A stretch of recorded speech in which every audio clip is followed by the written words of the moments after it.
শুভেচ্ছা। আপনি কি জানেন যে ওয়ার্ল্ড বুক ক্যাপিটাল 2026-এর জন্য মনোনীত হয়েছে মরক্কোর রাবাত। ইউনেস্কো প্রতি বছর বইয়ের প্রচার এবং বই পাঠে উৎসাহিত করার জন্য বিভিন্ন শহরকে বইয়ের রাজধানী হিসাবে ঘোষণা করে। এই বছরের বইয়ের রাজধানী হিসাবে ঘোষণা করা হয়েছে মরক্কোর রাবাতকে।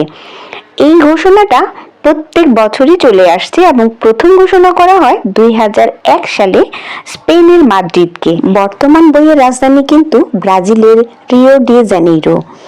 প্রতি বছর বিশ্ব বই ও কপিরাইট দিবস 23 এপ্রিল থেকে শুরু হয় এই সময়কাল এবং শেষ হয় পরের বছর 22 এপ্রিলে। এবং ঠিক একইভাবে 2026 সালের 22 এপ্রিল শেষ হবে রিও ডি জেনেইরোর এই বই ক্যাপিটাল উপাধি এবং তার মুকুট চলে যাবে মরক্কোর রাবাতের কাছে বিশ্বের বইয়ের রাজধানী হিসাবে। আপনাদের সবাইকে স্বাগত, ধন্যবাদ।